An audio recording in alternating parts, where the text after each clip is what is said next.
Otra de las cosas que también he aprendido estos años es cómo utilizar o cómo participar dentro de las bases de datos.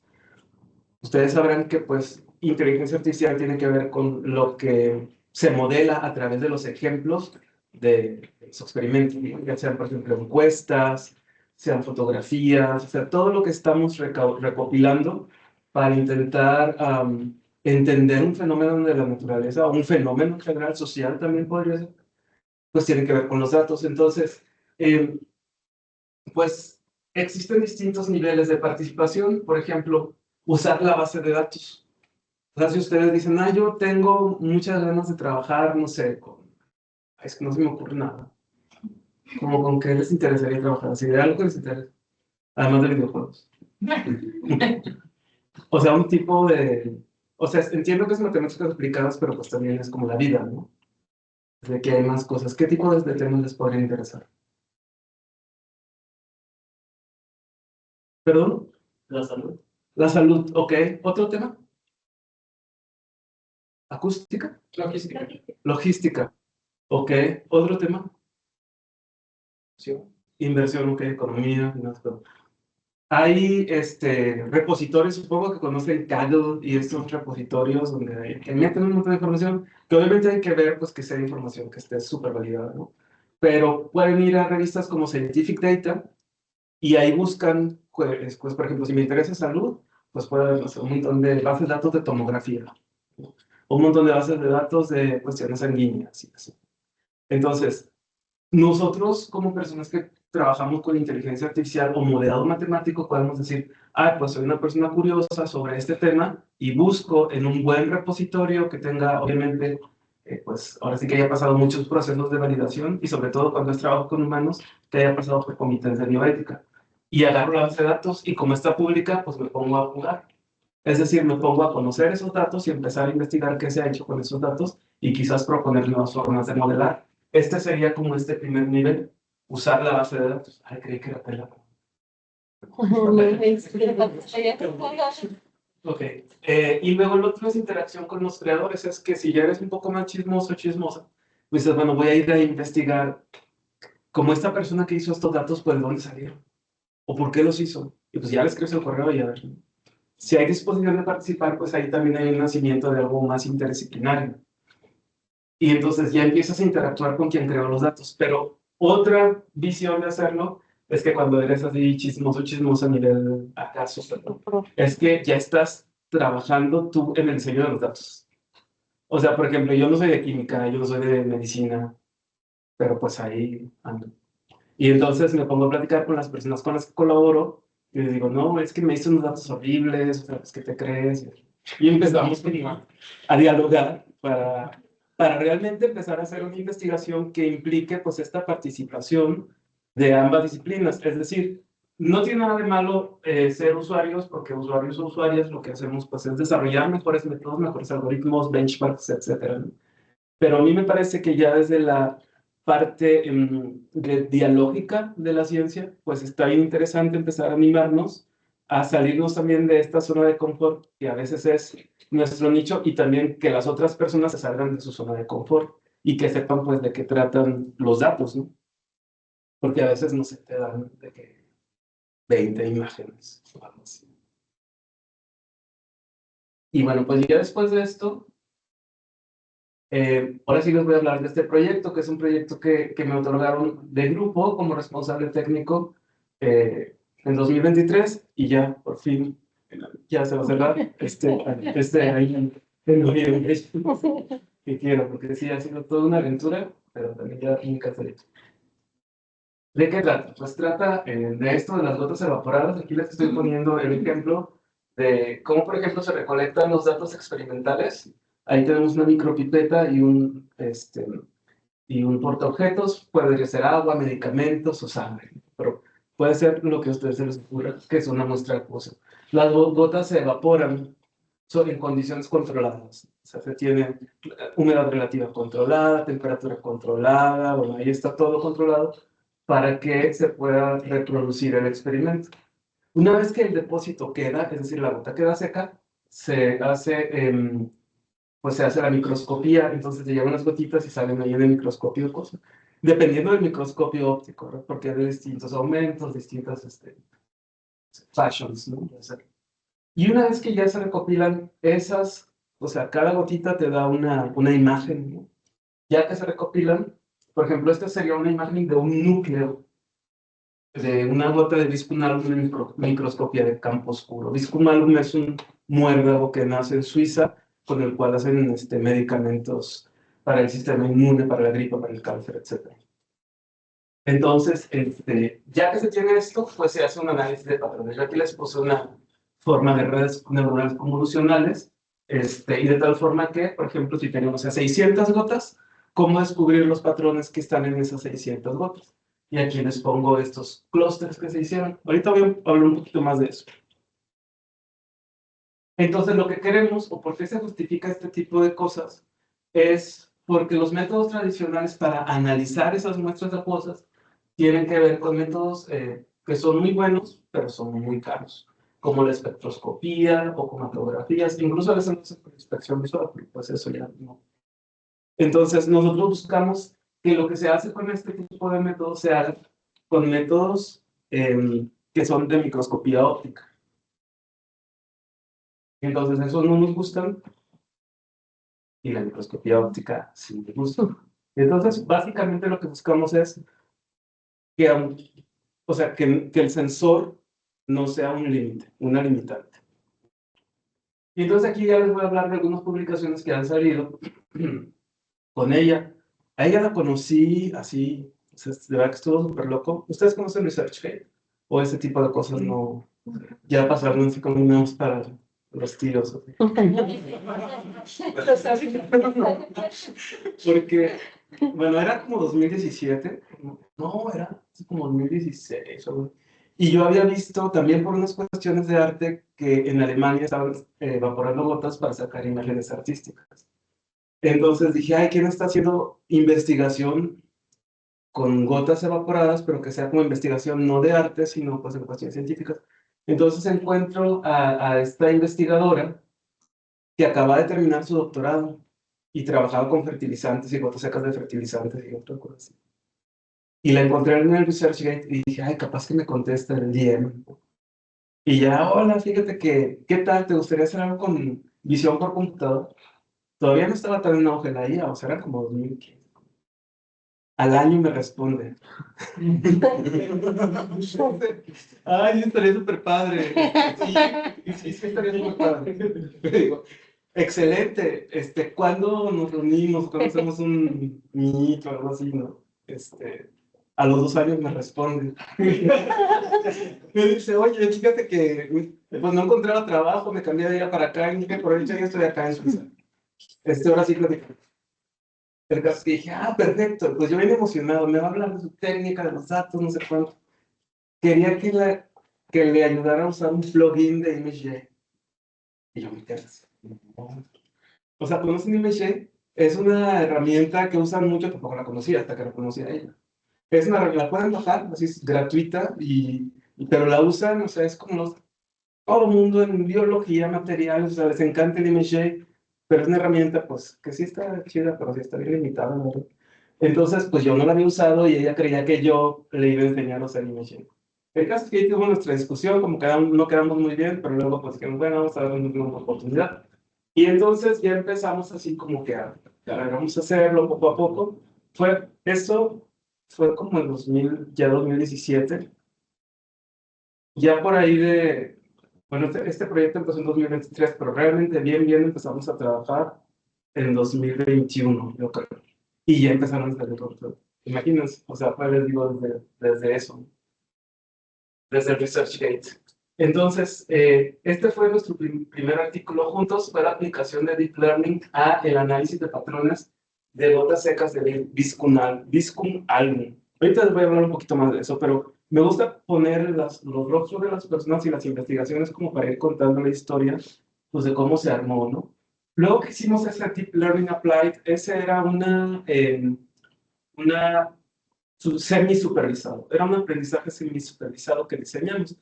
¿Qué consiste el aprendizaje supervisado? Si le estoy hablando así como que no Porque como dice el seminario de inteligencia artificial, y dije, no, todo el mundo soy inteligente. Pero sí es algo que se les parece muy complejo, así como pongan una cara como muy evidente, porque aparte como que no distingo bien las expresiones faciales nunca. Entonces, ¿sí saben qué es aprendizaje supervisado? O sea que entonces sigo sin distinguir las caras. Sigo normal, ok. Pero entonces hicimos luego un aprendizaje no supervisado, también con esa misma base de datos, pero ahí logramos, digamos que ligarlo con algo que ellos estaban buscando desde ese tiempo, que era la fractalidad, con ImageNet. Bueno, nosotros lo hicimos con, con DenseNet. Y luego, pues estaba súper emocionada ella. Y este fue de los últimos que sacamos juntos, que encontraron, o sea, bueno, o encontramos pues en conjunto con la base de datos que ellos tenían, eran, no sé, como 600 o 700 gotas. Y ellos decían, es que tenemos la misma muestra acuosa, no cambia. Pero si la mezclo distinto, o sea, si la agito o si la mortifico o si la dejo suspendida, así en difusión, creemos que nos está dando diferentes patrones, pero no se podía ver, pues eran muchas gotas y pues como humanos no podemos ver. Pero ya poniendo ahí a sangrar a la compu, pues sí. Hija, lo bien bonito, ahorita les voy a hablar de eso. Pero entonces, pues también ese artículo habla como de todo el proceso hasta llegar a, digamos que a esas conclusiones que fueron muy importantes para ellos, porque es una forma de caracterizar el método de mezclado. Y bueno, pues también nos dieron un proyecto en Suiza, en el cual pues somos, ella es la representante de ahí del instituto donde está, y yo soy el representante también de aquí de México de ese proyecto. Entonces, pues está muy padre, porque con ese proyecto, ahorita les platico, pero pudimos hacer varias cosas. Entonces, pues. Luego también, es otra cosa que hicimos fue, este es el último, se me olvidó, es detección de múltiples tipos de cáncer a través de muestras acuosas o de cristalizaciones. Este también estuvo muy interesante. Este es un review en el que estuve participando, pero pues hay aquellas personas que les interesan las cuestiones biológicas, un montón de potencial de análisis de este tipo de patrones con inteligencia artificial. Luego, pues ya que estaba ahí en la party con esta investigadora, como que dijo, oye, ahí en México también hay gente que seca botas, ya me di cuenta. Dice, no soy la única loquita. También en México hay más. Dije, ay, a ver quiénes. Y entonces conocí a estos investigadores, a Johanna y a Jorge, bueno, el anterior se llama Olga, de ahí de Chiapas. Entonces, pues tuvimos una reunión, estuvimos viendo qué onda, platicando y dijimos, ay, pues quizás podemos hacer algo juntos. Entonces, gracias a que nos conocimos nosotros, Olga, ellos dos, y yo al final hicimos este proyecto que es el de grupo de la CECITI, que está ya, o sea, entonces, con ellos, por ejemplo, hemos analizado, ellos son súper pro y hacen un montón de cosas en un laboratorio que la verdad tiene recursos mucho más limitados que el de Suiza, para secar las gotas y todo, que es impresionante. O sea, cuando ya visitaron las personas, porque vinieron a Chiapas y todo, cuando vieron el laboratorio y todo eso, se quedaron así de, "No manches, haces, no sé, con algo no sé, que te puedes comprar en el Home Depot". O sea, lo que nosotros hacemos allá con quién sabe cuánta tecnología, ¿no? Entonces, bueno, ellos, por ejemplo, en este caso, secaron gotas de leche. ¿Para qué se secarían gotas de leche? Pues para detectar adulteración. Otro tipo de adulteración que también hemos investigado es, por ejemplo, con medicamentos que son como vacunas. Sí, y otros medicamentos que también han salido que son fácilmente adulterables, o sea, que no te puedes dar cuenta a simple vista que están adulterados. Entonces, para eso, pues, son este tipo de métodos. Y insisto, o sea, lo que hacemos con inteligencia artificial es poder determinar las diferencias que no serían hechas a simple vista. Bueno, también es otro tipo de investigación que hemos estado haciendo, que cómo se puede estabilizar algo que se llama línea de contacto. Y bueno, pues esto no fue con inteligencia artificial, pero sí estuvimos viendo otro tipo de métodos de edición por computadora o análisis de imágenes, como el Gray Level Co-occurrence Matrix, que también se puede usar. De hecho, les encanta usar el Gray Level Co-occurrence Matrix. Este fue en 2023, cuando estábamos empezando el proyecto. Fuimos una investigadora de Sinvestab y yo a a reunirnos con esos investigadores y de repente vimos que había un montón de gente, pues un montón de estudiantes que están trabajando con ellos y fuimos a entregar equipo y bueno, pues ahí empezó como la interacción. Y luego en 2024 pues vinieron los de Suiza. Yo aquí contándoles toda la fiesta porque un poco también es que yo la verdad es que percibo que a veces es como muy importante que hablemos de la IA, pero que no nos perdamos de, pues de los que estamos atrás de todo esto, ¿no? O la cuestión científica. Entonces aquí armamos un simposio y estuvo bien chido. Ya después se fueron al cañón de Zoom. Yo no, porque estaba cansado. Ahora sí ya les voy a hablar más de la parte técnica del deshumanismo, que es lo que he estado investigando con María Olga, la de la Sociedad para la Investigación del Cáncer en Suiza. Y luego les voy a hablar del método Triaxat, que es lo que he estado investigando con Jorge y con Johanna en la Universidad Autónoma de Chiapas, en la Facultad de Física. Entonces, lo que querían hacer, ya un poquito les platiqué, pero lo que querían hacer ellos es que tenían una muestra acuosa bastante diluida de un juguito de una planta semiparasitaria que sale en los robles de los bosques suizos. Entonces, la gente va y recolecta eso y hace sus preparados y entonces lo venden en farmacias y bueno. Entonces, ellos querían ver si se podía investigar para control de calidad con qué se había hecho ese medicamento. Si ese medicamento había sido hecho como con una agitación de arriba abajo o con infusión. Y pues sacaron como 600, 700 gotitas de diferentes grupos. Así más o menos se ven, estos grupos tienen un gran aumento. No solo la bota es el centro de la bota, aquí no se ve un anillo de café. Estas son algunas de las formas. Entonces, pues ellos nos decían, a un estudiante de doctorado que ahorita ya tiene rato que salió, y él, es que tú puedes decirnos si ves la imagen, si es de difusión turbulento o vortex, y pues no sé, o sea, no sé. Y luego veíamos así las carpetas y como a ver si ojo o no, pues no. Todo parecía tener componentes de todo. Entonces, pues yo le decía, pues es que esto se ve que está doomed. O sea, así como que, pues no va a haber diferencias, ¿no? Pero a la vez, pues, como que queríamos continuar con el trabajo. Entonces fue un acto de fe, ¿no? Entonces, pues al estudiante de doctorado, ahorita el doctor Carlos Acuña, él pues dice, no, vamos a hacer ROIs, ¿no? Y vamos a buscar regiones que tengan nada más textura. O sea, olvídate de estas cosas, porque hay mucha variación. Mejor vamos a ver qué pasa con estas cosas, con las dendritas y todo eso. Entonces empezamos a crecer la base de datos con parchecitos que solo representaran textura. Por ejemplo, aquí les muestro, o sea, se hizo una base de datos grande, pero aquí les muestro unos ejemplos. Fíjense cómo tenemos difusión, turbulento y laminar, pero pues no se ve separación. Eso es así como unos aleatorios. Y entonces decían, no, pues mira, estos se parecen y están en los tres. Así que estos se parecen y están en los tres. Y nosotros seguimos con la teoría del Doom.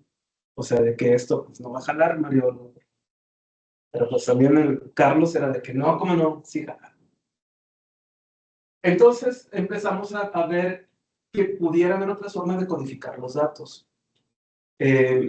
Lo que ahora se llama, ahorita están muy de moda los embeddings, pero nosotros usamos un autoencoder para generar este tipo de representación, que pues no sé, se me hacía como un código QR menor.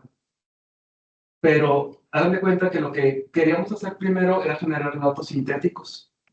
O sea, el ROI de entrada es un dato real y el que dice Synthetic Image Patch es un dato que no existe, lo generamos nosotros con ese método. Pero a la mitad del método, es decir, cuando se iba otra vez a hacer, digamos, la síntesis de la imagen, se genera algo que se llama Gram Matrix. Y entonces dijimos, no, de aquí somos. Porque aparte a María Olga no le gustó que generáramos imágenes sintéticas. Era como, no, ¿cómo vas a generar imágenes sintéticas? No, si no es un fenómeno. O sea, no, es un fenómeno de la naturaleza. Tiene que ser como lo da la naturaleza. Pero dijimos, vamos a quedarnos con esto y esto quizás nos pueda dar una codificación donde podamos descubrir patrones. Y pues sí, estuvo bien interesante porque primero hicimos un PCA más clustering de estas cosas que están aquí, de esas matrices grandes. de textura codificada, decimos, y luego hicimos un clustering y pues ven ustedes en la izquierda que hay muchos outliers, o sea, como que no terminaban de condensarse los clusters. Pero ya luego con una serie de refinamientos que hicimos, ya digamos que se minimizaron los outliers. Y entonces logramos determinar que había 13 clusters, no les pongo el 13º porque se veía muy, no me daba el toque, o sea, se iba a ver así, no me gustó. Entonces vean cómo ahí ya, o sea, esos subclusters tienen 4 parches, pero obviamente no se verán de que 70, 100 parches. Y aquí ya alcanzamos nosotros a notar que además la forma en cómo estaban presentándose los clusters tiene que ver con fractalidad o con algo que se pudiera caracterizar con un fractal, con Local Connected Fractal Dimension. Y entonces, pues efectivamente iría de lo menos fractal a lo más fractal, que luego vimos que lo más fractal tenía que ver con las imágenes del vórtex y lo menos fractal con las imágenes del turbulento. De tal forma que luego usamos una support vector machine y dijimos, bueno, vamos a hacer estos vectorcitos donde para cada patch vamos a darle en qué clúster cayó. Entonces aquí tenemos este vector en R13 y por ejemplo decimos en el clúster 1 cayeron 2, en el clúster 2 cayeron 3 y así. Es una cuantificación súper sencilla.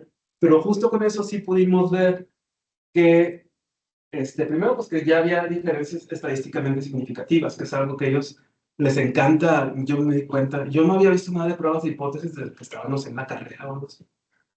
Pero cuando empecé a trabajar con gente de biología o de sociales o todo, son súper así con las pruebas de hipótesis, porque por ejemplo, bueno, pues hay en robótica, o sea, robots y sensores. Pero wow, entonces, pues hicimos pruebas de hipótesis y hubo bastante no separabilidad, pero sí hubo bastante diferencia estadísticamente significativa. Por ejemplo, vean ustedes, la D es el agua que no se movió, o sea, que se quedó así la fórmula.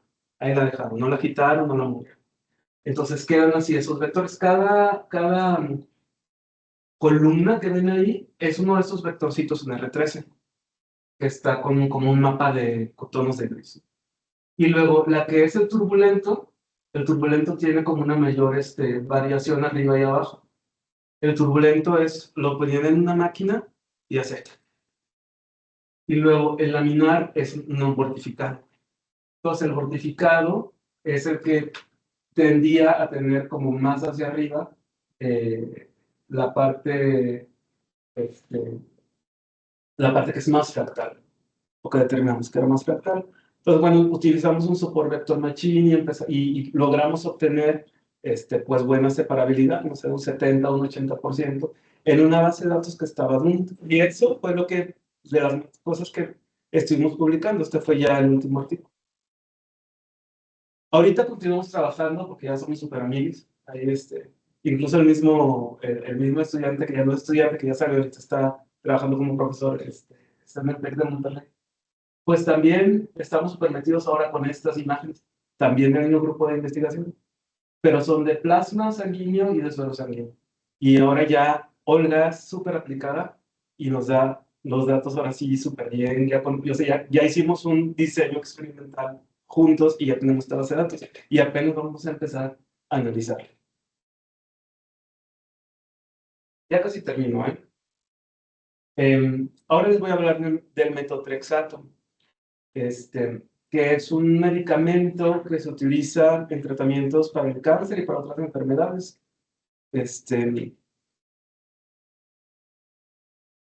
Esto lo he estado trabajando junto con las personas de Suiza no, de Chiapas.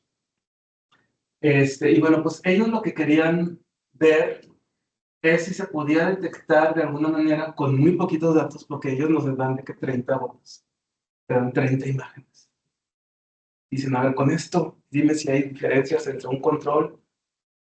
Son 30, y yo así, son 30, o sea, y yo, sí se puede, vamos amigos, vamos a ver, pues obviamente dijimos, a ver, ellos quieren ver si de un control o de un adulterado, porque adulteran el medicamento con agua, digamos que le ponen más porcentaje de agua y a partir de una línea base, que es el control, pues ellos empiezan a hacer esas adulteraciones. Y realmente, pues como son pocos ejemplos, dijimos, vamos a ver si se puede hacer algo que se conocería como Spatially Resolved Features, o sea, sabemos que la gota por las corrientes capilares va a generar el anillo de café y que por las corrientes de Marangoni, eso dice la teoría física, va a generar los depósitos al centro. Entonces dijimos, bueno, vamos a hacer un sampleo ahora, no como lo hicimos con María Olga, que era como con patches un poco aleatorios, ¿no? Y que tuvieran un poco de overlap para que no hubiera como data leaking. Pero vamos a hacerlo en la corona y ahí en el centro, y así pues vamos a multiplicar nuestra base de datos como por 12. Entonces, ahí pues fíjate, tenemos imágenes, 33, andaron un poquito más, ya me puse así como drama. Yo decía 30, pero en realidad son 48. 48, pero 48. Clase, ¿qué le hacen eso? Entonces dijimos, bueno, ya tenemos más, y entonces vamos a ver de esas imágenes por clase, ¿qué podemos hacer con esos parchecitos? Y bueno, pues ahí hicimos, este es el resultado de unas matrices de confusión para 3 tipos de alteración. Fíjense, esta sería la línea base, esta sería una imagen cónica. Y luego esta nos haría es como uno de los ejemplos.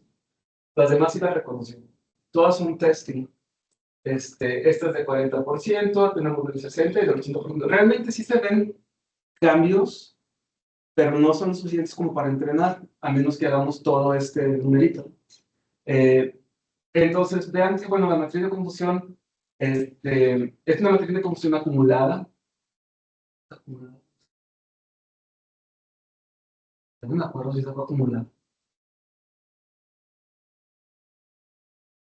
Sí, es acumulada. De varios runs que hicimos. De varias corridas que hicimos para el conjunto del problema.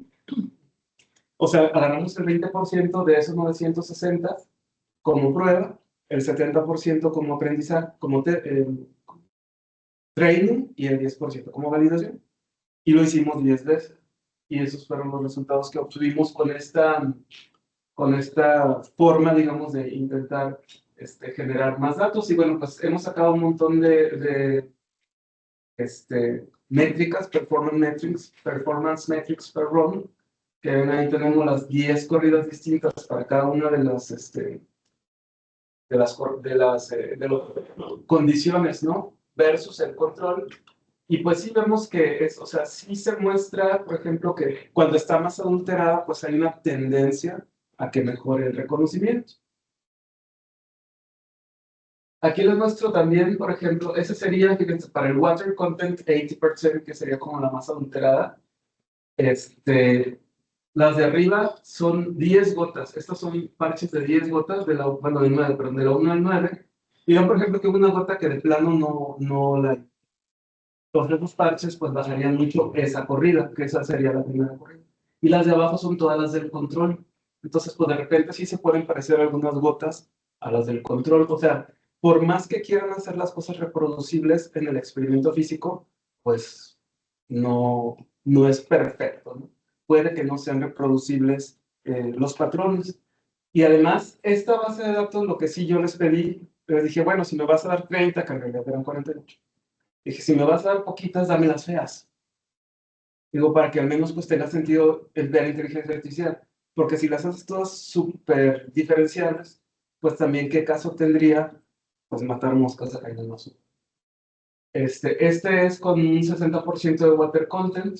Arriba es lo adulterado, digamos, y abajo es el control, y todo lo que está en rojo, pues son lo que identificó y ya es con un 40 de water content. Entonces vean que, por ejemplo, de repente hay gotas que no las identifican. O sea, se le dan la gota completa. Y bueno, pues estos son dos casos, el del Viscum album y el del metotrexato, que les quería compartir. Pues todavía no lo publicamos, estamos en proceso de escribir el artículo, pero hemos hecho pruebas de otras cosas, por ejemplo, con un medicamento que se llama Broncholaxone, que tiene récord de adulteración. También hemos presentado resultados de eso. Con leche, como les decía, también hay, y con sangre también. Gotas de sangre. Las gotas de sangre serían, por ejemplo, para identificar enfermedades en etapas tempranas, sobre todo enfermedades cardiovasculares. Pero pues son pocas, realmente, por ejemplo, si aquí nos dan poquitas, pues allá nos dan menos. Entonces, no podemos de plano ya usar el deep learning. O sea, usamos cosas como más, pues, tranquis, porque son poquitas imágenes que nos dan. Intentamos rascar la P menos 0.05 y ese tipo de cosas. Creo que ya dice, te damos la bienvenida. Ah, sí, cuida. Pues, ¿quieres salir de la instalación? Pues. Y bueno, para concluir, ay, ahora sí me hice los 40. Se requiere, bueno, esta es una conclusión, así que, ¿qué les digo de conclusión? Pues esto, que se requiere investigación multidisciplinaria, o sea, yo pienso y digo, bueno, si les puedo dejar algo a ustedes que están formándose en matemáticas, es como quizás si tienen este ánimo, estas ganas de irse a los laboratorios o de irse a campo con otras personas que investigan, pues dense, porque eso o sea, ahora más que nunca se requiere en investigación ese tipo de interacciones, que al final tanto la otra área se va a beneficiar y va a crecer, como también las áreas que hacemos modelado de distintas maneras. Entonces, pues al menos para esta área de gotas secas que tiene pues mucho peso en ciencias biológicas, o bueno, muchas aplicaciones en ciencias biológicas, yo diría pues que se requiere ese tipo de participación. Y pues muchas gracias. Estas son las personas que han participado en este proyecto. Muchas gracias.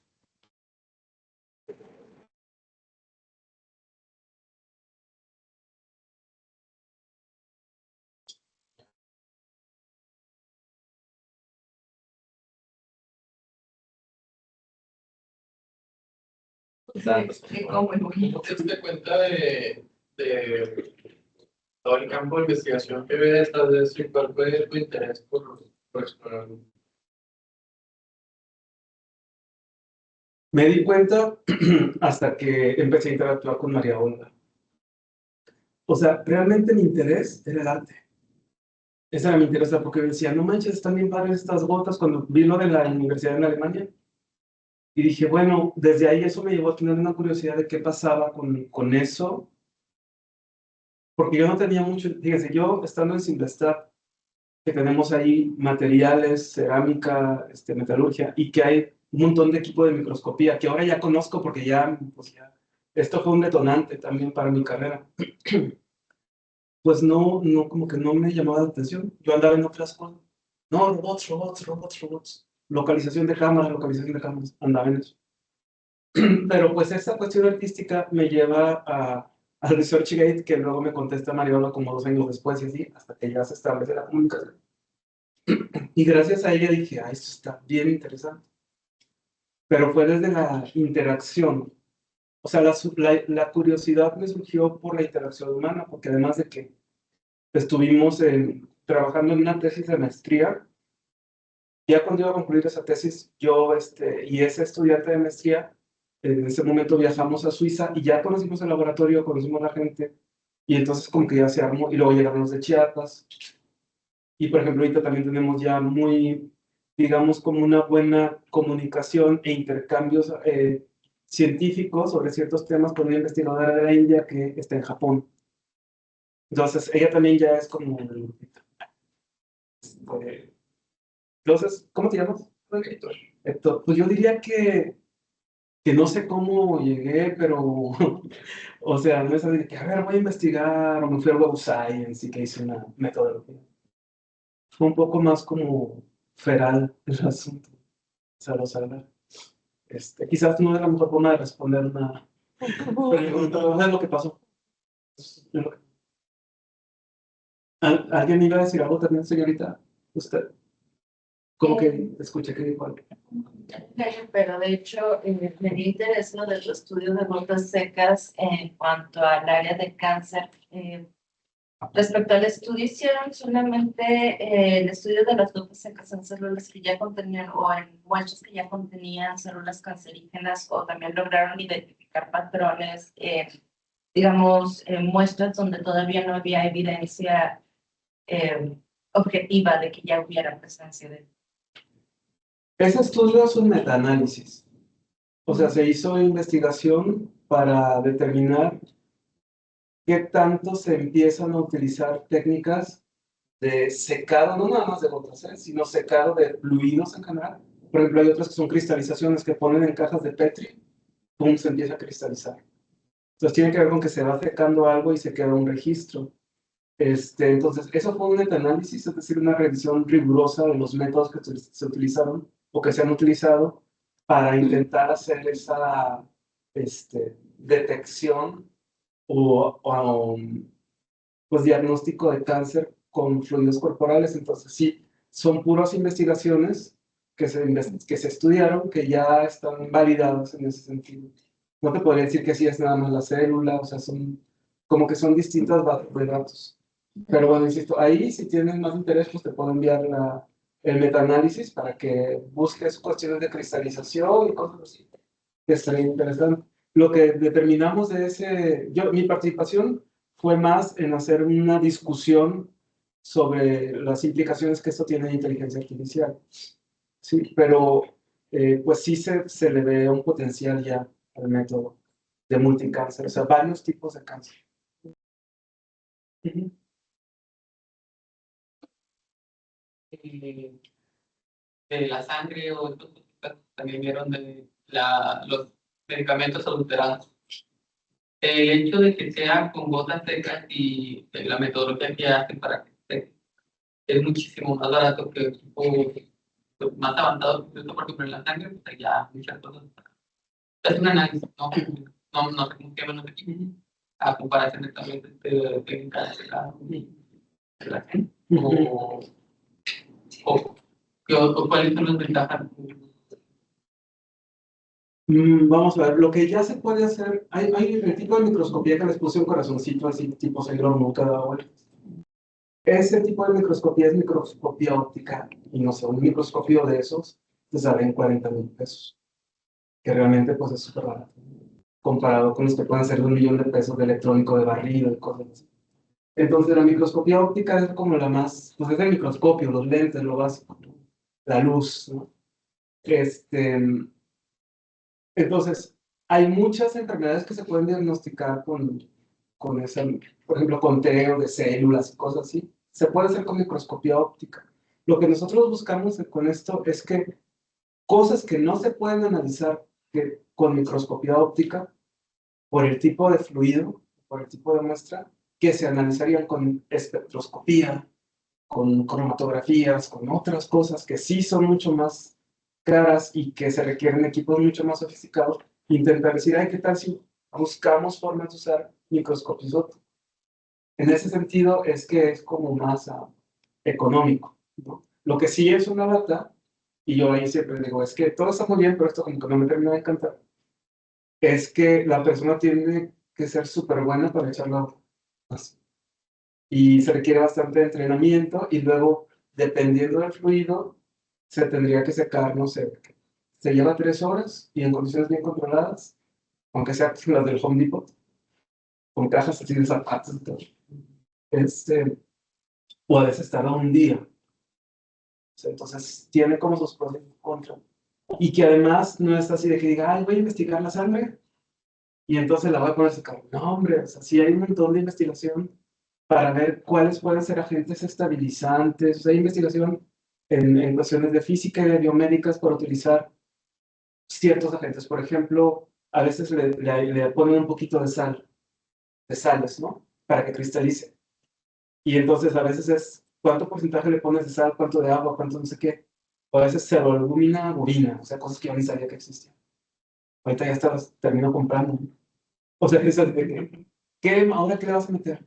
No, vamos a meterle ácido cítrico. Y entonces, lo que hace la gente de Chiapas, y que lo hace la verdad, bastante bien, que yo les reconozco que son expertos mundiales en eso, es en saber desde la cuestión física, entender qué es lo que se le debe añadir al líquido para que se generen patrones reproducibles.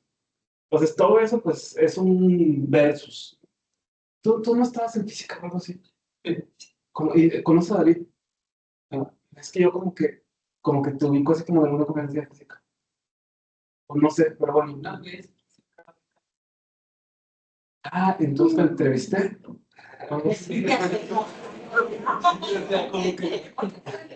Que si no me conozco las emociones, pero de los nuestros sí. Ok.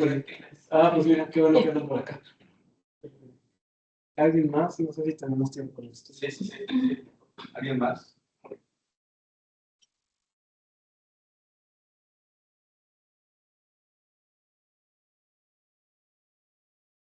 Pues Marco, agradecerte una vez más por podernos acompañar el día de hoy. Voy a hacer lectura de la constancia que vamos a entregar. Y dice así, Universidad Autónoma de Coahuila, a través del Centro de Investigación en Matemáticas Aplicadas, el Cuerpo Académico de Computación Científica y sus aplicaciones, a través del programa de Maestría de Ciencia de Datos y Optimización, otorgan la siguiente constancia al doctor Mario Castelán por haber impartido la conferencia Inteligencia Artificial aplicada al análisis de gotas secas. Muchas gracias, Mario. Ah, gracias, Nelson.